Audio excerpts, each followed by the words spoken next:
감사합니다.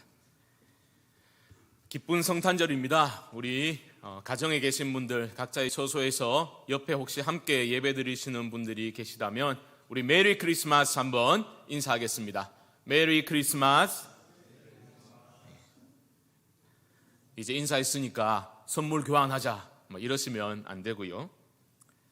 아이고 목사님 왜 또 눈치 없이 괜히 선물 이야기 해가지고 나를 곤란하게 만드나, 혹시 그런 분들 계시다면 2주 후에 줄 수 있다 이렇게 말씀하시면 된답니다. 요즘은 산타 할아버지도 2주 격리하고 그 후에 줄 수 있다는 그런 우스갯소리가 있죠. 산타 할아버지를 언급한 것은 웃자고 드린 말씀이고요. 성탄의 주인공은 한 분이십니다. 우리 주 예수님, 아기 예수님의 탄생을 기뻐하는 이날, 우리 성탄 감사 예배를 드릴 때에 우리가 어느 곳에서 드린다 할지라도 그 참된 성탄의 영광과 의미를 발견할 수 있는 복된 시간 될 수 있기를 주님의 이름으로 축복합니다. 코로나 때문에 성탄 기분 안 난다 이런 분들이 많이 계실지도 모르겠습니다. 성탄 기분 안 나는 것은 코로나 때문만은 아닌 것 같아요. 물론 그것이 크겠지만 나라 안팎으로 참 시끄럽습니다. 개인적으로는 너무 원치도 않는 그런 정보들이 좀 과하게 표현하면 배설물처럼 넘쳐나고 있는 그런 느낌이 듭니다. 별로 듣고 싶지 않아요. 보고 싶지 않은 그러한 심정이 들 때가 참 많습니다. 이럴 때 우리 대구도 한방 눈이라도 좀 펑펑 내려줬으면 그런 생각하게 됩니다. 비방과 비난, 원망과 질시, 허영심과 온갖 그 세상의 욕망들을 하얀 눈이 다 덮어버릴 수 있는 그러한 시간이 있으면 얼마나 좋을까. 고요한 시간, 평화의 시간 우리에게 언제 찾아올까 안타까운 마음이 듭니다. 하지만 성탄의 기쁨과 의미를 되새기는 이 복된 예배의 시간, 우리의 내면이 예수님 때문에 다시 한번 고요해지고 정화되어져서 우리에게 이미 임하신 하나님의 큰 은혜를, 그 형언할 수 없는 은혜를 깊이 경험할 수 있기를 소망합니다. 2000여 년 전 베들레헴이라는 동네로 우리 함께 한번 가서 생각해 보시면 좋을 것 같습니다. 지금 요셉이라는 한 남자는 방을 구하기 위해서 사방팔방 바쁘게 뛰어다니고 있습니다. 만삭의 몸인 그의 아내 마리아는 한 100km 이상 되는 거리를 여행해 왔기 때문에 아주 녹초가 되어 있습니다. 만삭이기 때문에 그 긴 여행 때문인지 몰라도 산길을 지금 느끼고 있습니다. 그러니까 남편의 마음이 더 바쁜 것이지요. 아니 왜 모든 백성에게 로마 황제가 자기 고향으로 가가지고 호적 신고하라고 그 명령을 내려가지고 우리가 이렇게 생고생을 하고 있나, 원망스러운 마음도 들었을 수 있겠지만 지금은 원망할 때가 아닌 거지요. 빨리 방을 구해야 합니다. 하지만 각박한 세상 인심은 이 가련한 부부에게 몸을 녹일 수 있는 방 한 칸을 내어주지 못했습니다. 겨우겨우 찾아서 임시로 마련한 숙소가 어디입니까? 마구간이죠. 마구간, 냄새나는 마구간. 그리고 그 밤에 마리아는 해산을 하게 됩니다. 세상의 구주께서 누구도 부인할 수 없는 가장 귀하신 선물로 오신 구세주께서 그렇게 이 세상에 오셨습니다. 완전히 무장해제된 무력한 아기의 모습으로 우리에게 그렇게 오셨습니다. 화려한 궁궐이 아니라 냄새나는 마구간에 소박한 포대기에 쌓여서 말 구유에 누이신 아기 예수의 모습을 우리가 이 시간 떠올려 볼 수 있기를 바랍니다. 고요한 밤, 거룩한 밤, 그 찬송가의 가사처럼 아기 잘도 잔다. 우리가 좀 전에 불렀던 114장에서도 울지 않는다라고 했지만 실제로 아기 예수님이 울지 않았는지는 잘 모르겠어요. 태어나시자마자 거룩하게 아버지 이러시면서 그냥 깊이 한 번도 안 깨고 잠드셨는지 그건 모르겠습니다. 내가 목마르다 말씀하셨던 주님이시니 배가 고프면 좀 칭얼댔을 수도 있겠다 싶습니다. 너무 불경스럽습니까? 어쨌든 왕으로 오신 그 구세주와는 너무나 어울리지 않는 그 마구간, 거기서 예수님 나셨습니다. 그 탄생과 더불어 이제는 카메라 앵글이 이동하고 있는 거죠. 베들레헴에서 양을 치고 있는 목자들에게로 카메라가 이동하게 됩니다. 목자들에게 이 밤은 어제와 또 그저께의 밤과 전혀 다를 것이 없는 그런 일상의 반복이었습니다. 당시 목자들은 경제적으로 참 어려운 신분이었다고 합니다.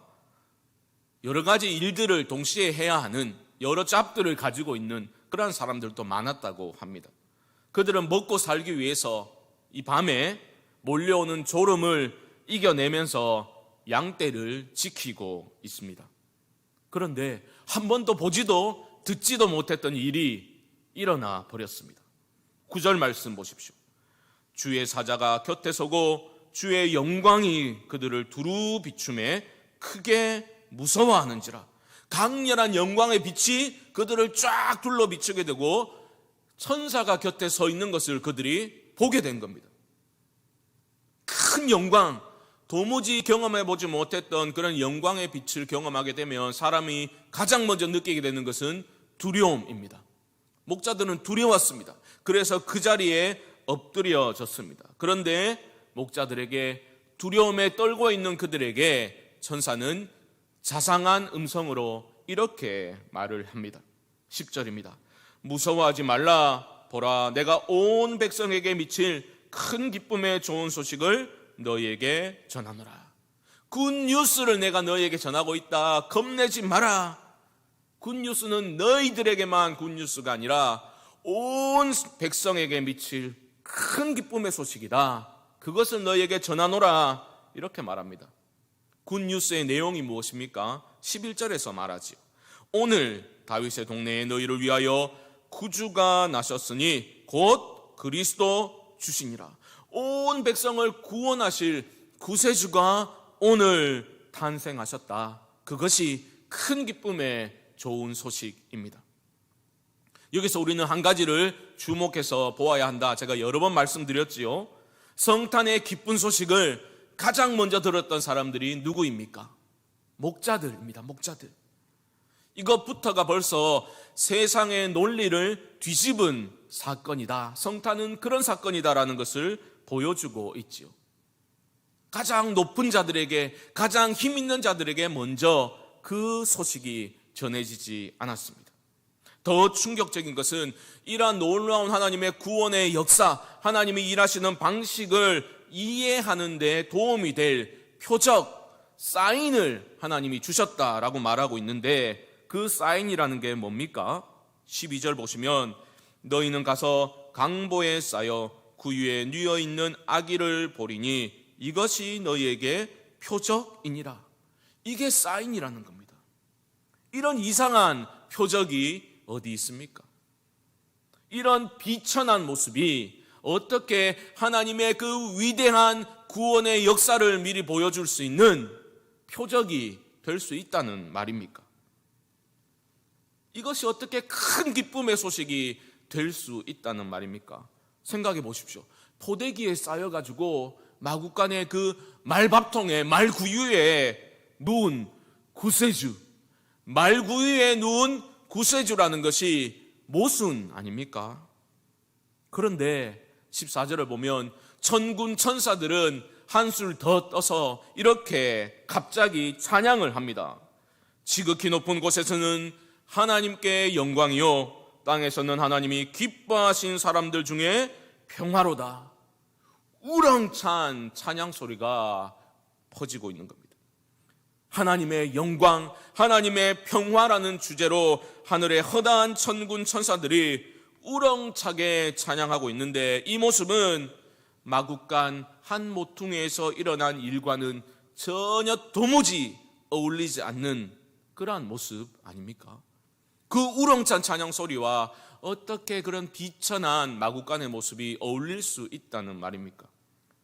저는 보지는 못했지만 아주 인기 있었던 드라마 스카이 캐슬이라는 드라마의 OST를 아주머니들이 듣게 되면 동네 마트에서 장을 보다가도 그 노래가 들리면 그곳이 바로 최고의 명품 매장으로 바뀌고 그 안을 걷고 있는 착각에 사로잡히게 된다, 그런 얘기를 우스갯소리를 하던데 비슷한지도 모르죠. 지금 목자들은 그 열악한 상황, 그냥 연명하여 살아가고 있던 그 상황이었는데 도무지 이해할 수 없는 너무나 큰 이야기, 영광스러운 천군 천사의 노랫소리가 그곳을 휩쓸게 되자 그들은 단순한 위로를 경험한 것이 아니라 전혀 다른 차원으로 올림받는 그러한 느낌을 받게 되었지 않겠습니까? 그 짧은 순간 그 모든 찬양의 내용을 다 온전히 이해하지는 못했다 하더라도 그들은 영광을 경험해버린 거죠. 영광을 경험하게 되면 그 이후의 삶은 이전과 달라질 수밖에 없는 겁니다. 목자들의 삶은 변화됩니다.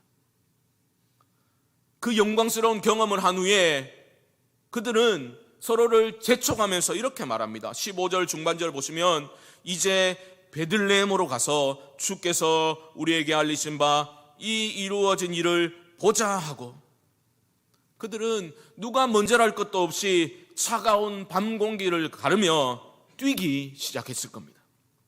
16절을 보시면 뭐라고 말합니까? 빨리 가서라고 말하고 있잖아요. 빨리 가려면 뛰어야죠.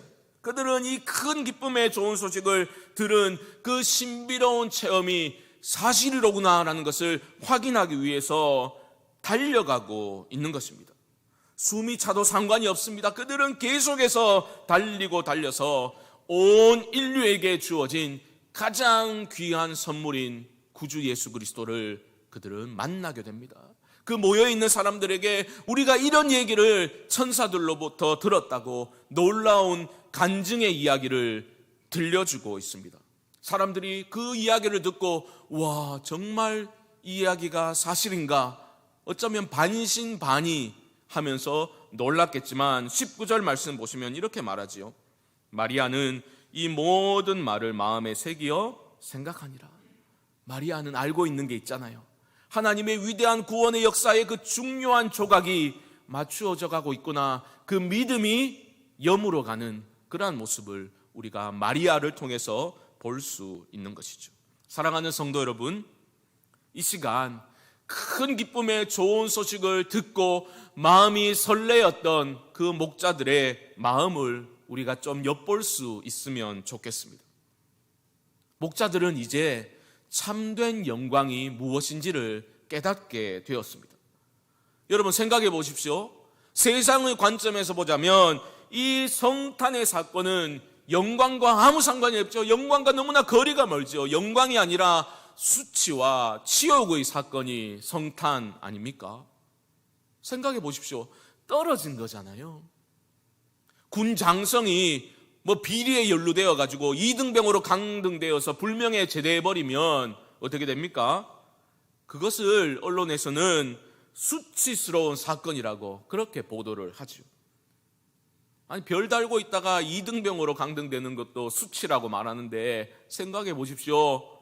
하늘에 하나님께서 인간의 몸을 입고 이 땅에 오셨다라는 것은 그렇게 본다면 수치와 치욕의 사건일 수밖에 없는 겁니다. 그런데 천군 천사는 놀랍게도 우렁차게 찬양하고 있는 거죠. 지극히 높은 곳에서는 하나님께 영광이요, 땅에서는 하나님이 기뻐하신 사람들 중에 평화로다. 바로 여기에 성탄의 참된 영광이 있는 줄 믿습니다. 성탄의 영광은요, 교만하게도 자꾸만 높이 올라가려는 그 인간의 영광, 세상의 영광과는 전혀 다른 것입니다. 성탄의 영광은 겸손히 가장 낮은 곳으로 신이 인간의 몸을 입고 오신 하나님의 아들, 아기 예수의 영광입니다.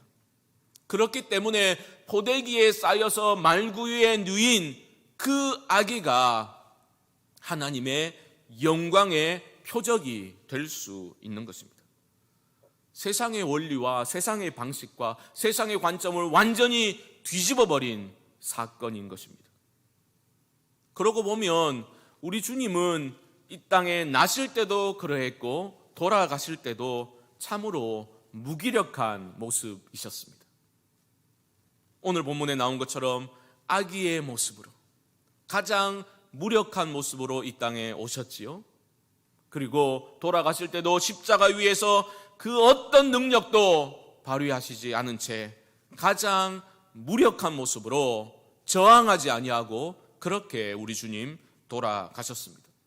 그런데 그 무력함 속에 가장 강력한 힘이 터쳐나오는 것이 바로 기독교의 역설입니다. 하나님은 성탄의 이 시간 예배드리는 우리 모두에게 이것을 좀 보라 말씀하고 계십니다. 그 낮고 천한 자리를, 비천한 자리를 마다하지 않고 친히 찾아와 주신 아기 예수의 그 생명, 힘찬 생명을 너희가, 지쳐있는 너희가 좀 똑똑히 보라, 우리에게 이 시간 말씀하고 계시는 겁니다. 너희 앞에 버티고 있는 세상이 아무리 강하고 거대해 보인다 할지라도 하나님의 권능이 임하시면 너희는 반드시 승리하게 될 것이니 예수 그리스도의 오심으로 이미 이 땅 가운데 침투해 들어온 하나님의 나라의 권능과 영광을 너희는 믿음의 눈으로 똑똑히 바라보고 기뻐하고 기뻐하라, 우리에게 말씀하고 계시는 겁니다. 이 성탄의 사건이 2000여 년 전에 우리와 전혀 상관없는 한 마을에서 일어난 과거의 사건에 그치는 것이 아니라 이 시간 예배드리는 우리 모두의 영혼에 큰 울림을 줄 수 있기를 주님의 이름으로 축복합니다. 우리가 참으로 예수의 오심으로 인하여 이 시간 기쁨을 회복할 수 있기를 바랍니다. 상황이 좋아서 기뻐하는 것 아닙니다. 우리 더 이상 코로나 때문에 성탄 기분 안 난다, 이런 이야기는 하지 맙시다. 본문에 등장하는 목자들의 상황도 너무나 힘든 것이었습니다. 도무지 노래할 수 없는 상황 속에서, 고통의 현실 속에서 신음하던 삶이었다라고 말해도 될 것입니다. 그런데 그들은 주의 영광을 목도하게 된 겁니다. 영광을 체험하게 되자 그 찬양의 가사처럼 그들에게, 그들의 삶에 평화가 임하게 된 것이죠. 그 놀라운 성탄의 기쁜 소식을 듣고서, 그 영광을 체험하고서 그들은 변화되었습니다. 20절 말씀에서 그들의 변화를 우리는 엿볼 수 있습니다. 20절입니다. 목자들은 자기들에게 이르던 바와 같이 듣고 본 그 모든 것으로 인하여 하나님께 영광을 돌리고 찬송하며 돌아가니라. 그들은 결국 돌아가야만 했습니다. 그들의 삶의 자리, 일상의 반복되는 그 삶의 자리로, 일상의 삶으로 그들은 돌아가야만 했습니다. 현실적으로 보면 상황이 별로 달라진 것 없습니다. 그 영광스러운 사건을 경험하고서 그들이 삶에 무슨 획기적인 변화가 일어난 것은 아닙니다. 여전히 고단한 삶을 그들은 이어가야만 했을 겁니다. 현실은 여전하지만, 하지만 그들은 새로운 존재로 변화된 것이죠. 이것이 놀라운 변화입니다. 하나님의 영광의 빛에 비추임을 받게 되고 그들은 이제 하나님께 영광을 올려드리는 삶으로 변화되었다라는 것입니다. 가장 소중한 선물이 이 땅에 주어졌다는 그 소식을 가장 먼저 전해주었던 그들은 앞으로, 그렇지, 우리 또한 이 세상 안에서 다른 이들에게 선물처럼 살아가는, 선물로 다가서는 존재로 살아가야 되겠구나, 그런 다짐을 하게 되었는지도 모릅니다. 그것이 바로 구원의 은혜요, 참된 영광을 경험한 이들에게 찾아오는 피할 수 없는 필연적인 변화입니다. 사랑하는 성도 여러분, 이 시간 우리가 받은 가장 귀한 선물, 예수님을 다시 한번 생각해 보시기 바랍니다. 우리도 귀한 선물을 받은 사람들입니다. 우리도 여전히 힘든 상황 가운데 있습니다. 우리는 질그릇같이 연약한 존재이지만 질그릇 안에 보배이신 예수님을 소유한 자들이니 이 시간 이후로 우리는 성탄의 의미를 마음에 새기고 이 깨어진 세상 속에 또 주변에 있는 사람들에게 우리 또한 보배를 품은 자들답게 선물 같은 존재로 살아가겠다. 그런 결단과 소망이 회복되는 복된 이 시간 될 수 있기를 주님의 이름으로 간절히 축원드립니다. 기도하겠습니다. 하나님,